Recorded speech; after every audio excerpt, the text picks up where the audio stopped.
Okay, so we're gonna be doing Cetus and Fortuna standing. I probably should have waited until the standing reset, but we are 14 minutes before it. So, frames to choose. Ivara, she has stealth. It's the longest duration as long as you throw on flow and any efficiency mods, and she has sleep arrow, which is just unlike a trank gun, which doesn't always sleep everything in one shot. Sleep arrow does. Loki is good. Wukong is good. Ashe, even if you pump a lot of duration, Ashe doesn't stay invisible long enough. Varuna, as far as I know, she doesn't, like, no matter what you do, you'll break stealth when you attack. But it could work. There's got to be more invis frames, but for the life of me, I can't remember. But I don't think there's anybody better for this than Ivara.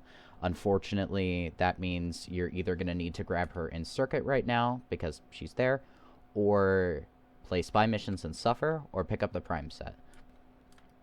Weapons don't matter. You're not using them for anything. We're going to be focusing on Mergus, which I can't remember if you unlock them at Rep 3 or Rep 2, but yeah, Mergus are best for Cetus, and I would grab Pheromones. You don't need this many. I had more, but you don't need that many. The best Mergu is going to be giving you 4,000 standing per capture. Make sure you're in one of these, not a public. This works for Fortuna as well. We're going to be going after Kuberdon, but I think Kuberdons are unlocked at Rep 3, which is rather high, maybe Rep 4.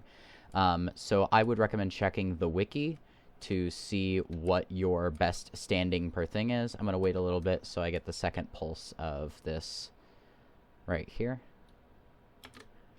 Okay. Arcwing launcher is not necessary, but yeah, you should get one if you don't have one. Don't be like my friend who is literally MR 18 or 17 and he got his Arcwing launcher not long ago. Don't be that guy. Just get it. It's so helpful. Oh, there we go. Sorry, my effects are kind of low. So sometimes I can't always see the footprints. Did I? Oh, I switched off of it. Nice. Drop the pheromone if you have it. Hit the call. Also, make sure you switch to sleep arrow at the beginning if you're using Ivara. I have forgotten too many times and shot that thing with a cloak arrow, and it does nothing except cost you a perfect catch. Cloak and then wait. Last time I did this, I recorded it, but I totally wasn't recording the right window, so I have like 9 minutes of me talking. Last time I recorded, I got a woodland. But I can't see how much standing they're giving me because I am at limit right now. If I can actually look at it. Okay, Splendid Mergu.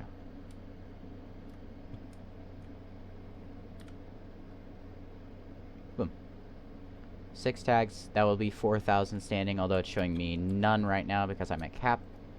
And then for Fortuna, the best Kuberdon is giving you 8,000 standing, the Incarnadite, or Incarna something. But, Fortuna, you could argue on Fortuna that it's better to be focusing on mining. I feel like if you have a drop boost, if you have a drop doubler, a drop chance doubler, and blessings active, it could be better. But neither mining nor animal hunting gives you the debt bonds, so please make sure you're checking with Ticker, because she offers debt bonds in here. This one has some of the advanced bonds. You're going to need those. Shelter and training aren't really a worry, but yeah, familial. This almost never shows up. You need 10 of these to get from 4 to 5. If you see these, grab them. If you can do those higher bounties, do them. Please. You're going to struggle when you sit there and you're like, oh, I have all the standing I could ever need here, but I can't get it. It's quite frustrating. I love how the frames go to absolutely nothing in the elevator.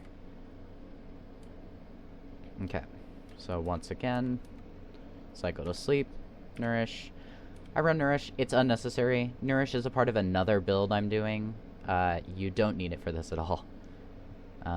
Plus Grendel is a pain to get anyway, and if you're watching a video about how to farm standing efficiently, you're either in the position I am, where you're trying to buy bond mods, and you're trying to buy the kit guns and kit gun arcanes, or you are trying to farm them up because you're lower in MR earlier in the game.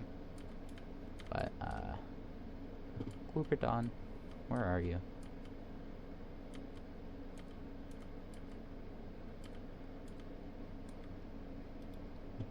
So, drop the pheromone. You don't necessarily need to do that, but I am more willing to drop pheromones for Murgu than I am for Cooperdons, because Incarnadite Cooperdons seem to show up more than Splendid Murgu in my experience. Let's see. See, the nice thing about these Cooperdons is if you saw my radar, that guy popped up. Oh, and it missed, even though I was pointing right at him. And it missed again. Here we go. Do be careful. These guys, if you... this goes for all Cooperdons. If you hit them with any form of status, or like CC, it has 75% duration, and then afterwards, it has 75% less duration on top of that. So if you don't get them right away when you sleep them, you have to do it from pretty close range, which is why I'd recommend the Sleep Arrow, or maybe Lull on Baruch. But it is only going to last for that long. So I would recommend grabbing... I'd recommend grabbing them rather quickly. Especially with the Cooperdons, because you have to land more of those trank shots. Oh, I am holding E instead of W. My bad.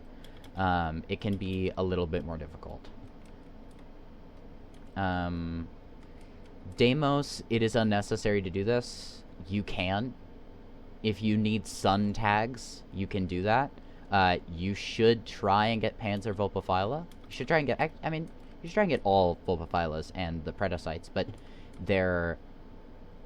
if you're going to do one to get the Sun tokens to hit whatever level up requires those, you focus on trying to get yourself a Panzer Vulpaphyla, because they just put viral procs on everything and they're quite useful. Yes. Don't farm animals on Deimos with the intention of, like, leveling up with the tags. It's just not that fast. You're going to be better off playing that highest level bounty, the highest you can do. And then, furthermore, if you can get a team together to run the endless bounties, I forget which one's more efficient, but just look it up. They're both pretty good, though. Each consecutive completion, you get more of those tokens, so it's better to just keep running that and running that. And especially with Deimos, you can stack up a whole bunch of tokens in advance and then turn them in. That's why a lot of people like mining on both Cetus and Fortuna, because you can turn in those gems at your leisure. But honestly, it is so much faster to grab animals. I don't mind doing it every day, and I mine occasionally. So, like, if I don't want to turn in animals, I just dump a bunch of gems. But I also don't need that standing, like someone who is at rep 2 or 3 with Fortuna would need that standing. Also, if you haven't already, if your syndicates, and when I say syndicates, I mean like Red Veil, Steel Meridian, New Look Apparent Sequence, Arbiters of Hexus, and there's one other, Cephalon Suda. Those, if you have them at rank 5, start stockpiling standing, and furthermore, start working on your syndicate missions. They give you standing every day beyond your standing limit, and furthermore, they give you medallions. You can find medallions either with the Helmet ability Goldeneye, which I would not recommend putting on your frames, unless they're specifically for that, and then okay. If you have the Parallax ship from the Zeraman, you could also buy a set, but I wouldn't recommend it unless you're farming Void Plumes, or you're farming those kind of things, or Voca on the new Deimos tile set. Then you grab that and you get some air charges in your gear wheel. Oh wait, this is, air charges. Then it'll call down and mark those things, but they also, at least the medallions, show up as the same symbol as a box. So as long as you have Animal Instinct, Prime Animal Instinct, Loot Radar, the mod, Thief's Wit, there's got to be other Loot Radar mods, but those are the main ones. As long as you have those on, just hunt every box. If you're capable of soloing a mission, which most of those Syndicate missions aren't too high level, play it solo or play it with a friend and communicate to them that you're going to go after those. Because if you're playing with randoms, sometimes they just leave. And I get that, because it can be frustrating to wait and find those medallions, but it's worth it because those medallions ignore your daily standing limit. Right now, I have about maybe 2.5 times my daily standing limit stored on both Steel Meridian and Red Veil. But I would recommend storing as much as you're willing to play, because you can turn those in on May 1st when Protea comes out. I don't have the exact time right now.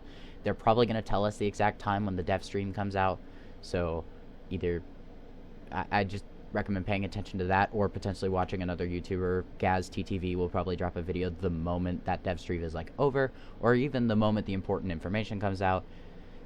Go ahead and do that.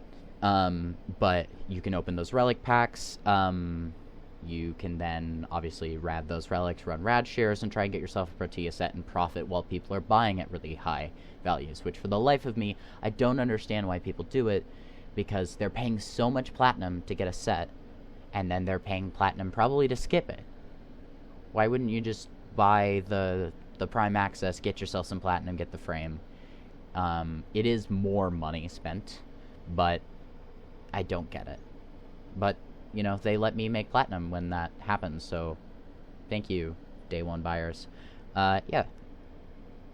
Let me know if there's any other things, like any other standings, any other things you don't know how to get. I don't know what else to make videos on, so it's either going to be this, chopped up Cascade runs, chopped up Elite Archimedia, chopped up, you know, you get my point. It's either going to be high level content or little guides like this. If you have questions, ask them. Spend as little time on Fortuna and Cetus as you can, and please don't get hit by Eximus, Fire, or Toxin.